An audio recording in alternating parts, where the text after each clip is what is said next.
निज़ाम तब्दील करने के लिए कप्तान का मौजूदा निज़ाम से निकलने का ऐलान। PTI का तमाम असम्बलियों से मुस्ताफ़ी होने का फैसला। हकीकी आज़ादी मार्च से खिताब में इमरान खान का सरप्राइज़। कहा वज़ीर आला और पार्लिमानी पार्टियों से मुशावरत के बाद हतमी तारीख का ऐलान करेंगे। इस्लामाबाद जाते तो तबाही होती, इसलिए वहाँ ना जाने का फैसला किया। कारकुनान से सियासी जद्दोजहद जारी रखने के लिए हल्फ भी लिया।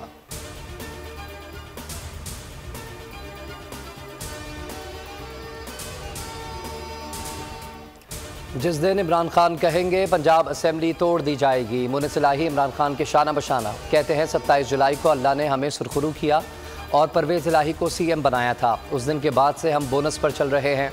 हम अपने वादे पर कायम हैं।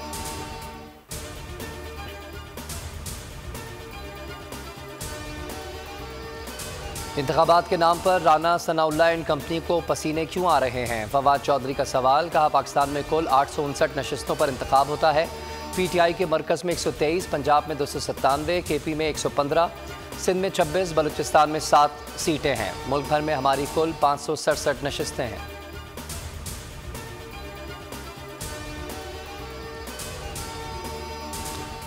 अफसोस से कहना पड़ता है इदारे पुरानी गलतियों से नहीं सीखते। इमरान खान ने कहा कि पंजाब में हमारी हुकूमत है लेकिन पुलिस बेबस है। पुलिस वाला कहता है किसी और को बिठा दें, दस्तखत नहीं कर सकता। बतौर साबिक वज़ीर आज़म खुद पर हमले का मुकदमा दर्ज नहीं करा सका। मज़ीद कहा कि वज़ीराबाद में शहीद मुअज़्ज़म को शूटर्स ने गोली नहीं मारी थी। मुअज़्ज़म को 2 गोली लगी जो शूटर को मारने के लिए चलाई गई, जैसे लियाकत अली खान के कातिल को कत्ल किया गया था।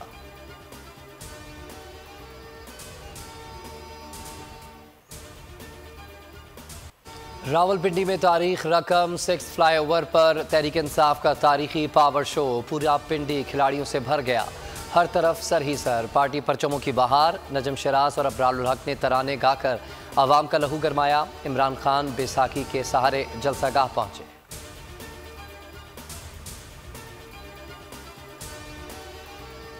हमारी किसी से लड़ाई नहीं, लड़ाई है ये 3 का टोला, ये गैंग ऑफ 5, नवाज, शहबाज, जरदारी और मौलाना फजलुर रहमान।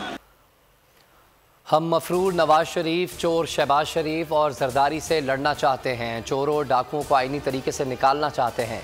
मुज़ाकरात के दरवाजे खोलना चाहते हैं, लेकिन शर्त यह है कि इंतखाबात की तारीख का ऐलान किया जाए। शेख रशीद का रावलपिंडी में जलसे से धुआंधार खिताब। कहा राना सनाउल्लाह कहाँ हो, निकल के सामने आओ।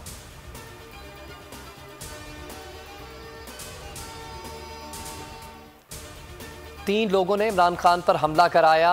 इन तीनों अफराद के खिलाफ FIR क्यों दर्ज नहीं की जा रही? श्री मज़ारी का रावलपिंडी में हकीकी आज़ादी मार्च से खिताब। कहा इमरान खान के खिलाफ एक बार फिर नहीं, तीसरी बार साजिश की जा रही है। राना सनाउल्लाह जहां भी छुपेंगे हमारी आवाज़ पहुंचेगी।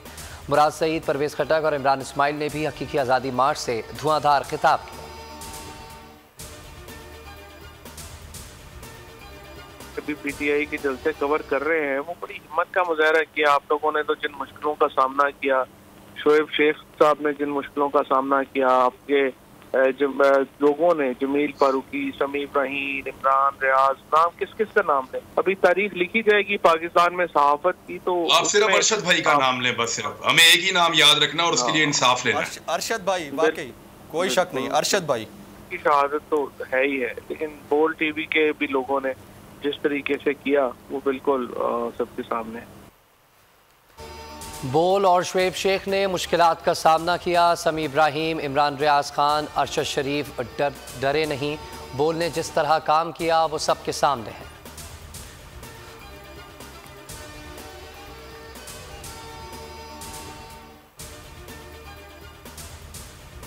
हजारों की तादाद में ख्वातीन, बच्चे, बूढ़े हकीकी आज़ादी के लिए। पूरा पाकिस्तान इस वक्त रजीम चेंज के इन किरदारों से पूछना चाहता है कि वो क्या वजह थी कि चोरों डाकुओं को तुमने हुकूमत दी।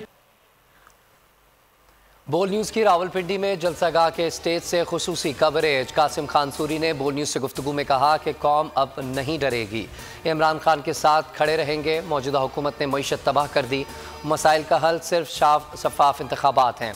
आज़म सवाती बोले पूरा पाकिस्तान रजीम चेंज के किरदारों से पूछना चाहता है क्या वजह थी कि चोरों को हुकूमत दी, मुझ पर तशद्दुद का जिम्मेदार कौन है।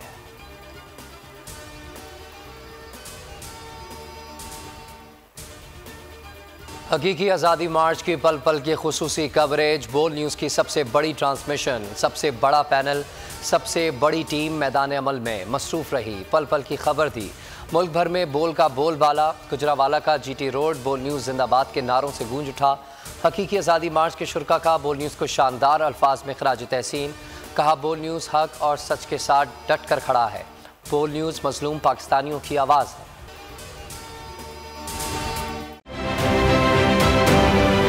आप ये समझें, ये जो हक है ना, हक पे खड़े रहना और हक को बोलना, ये दूर से लगता है तन्हा हो गए लोग। आप खान साहब को देखें, तन्हा दिखाई देने, सारी जमातें मिलकर उनके खिलाफ हैं, लेकिन आज भी पाकिस्तान की आवाम उस हक की आवाज़ के पीछे जो है 80% से ज़्यादा आवाम उनके साथ है। सेम एग्जैक्टली इसी तरीके से बोल की कहानी है भाई, बिल्कुल अलग आपको तन्हा दिखाई देगा, हर जगह आपको खड़ा हुआ नजर आएगा, हटेगा नहीं किसी चीज़ से। और उसके साथ भी 80% आवाम अगर आज आप देखें तो उसे बोल दिख रही है। जाली केस है ना, ये हम पे उस वक्त बनाए गए थे जब हुकूमत यही थी, इन्हीं लोगों की हुकूमत थी ना। और ये जाली केस, इनको मैं नहीं कह रहा इस केस को जाली केस, इनको पाकिस्तान में क्या पूरी दुनिया में एक ऐसा शिकायत कुंदा नहीं मिला, एक ऐसा कंप्लेनेंट नहीं मिला जिसने ये कहा हो कि हमारे साथ फ्रॉड हुआ है। तो ये खुद ही बन गए कंप्लेनेंट और ये खुद ही इन्होंने खुद ही इन्वेस्टिगेशन की, उसकी खुद ही तफ्तीश भी की, यानी कि कंप्लेनेंट भी है, इन्वेस्टिगेशन ऑफिसर भी है। और इन द एंड इन्होंने फिर उसके बावजूद ये कोर्ट में जमा कराया कि जी ये केस जाली केस था और इसमें किसी किस्म जो कुछ एग्जैक्ट कर रहा था सब लीगल। ये मेरी बात नहीं है, ये इनके इन्वेस्टिगेशन ऑफिसर की बात है। सब्सक्राइब करें और बेल दबाएं ताकि कोई खबर रह न जाए।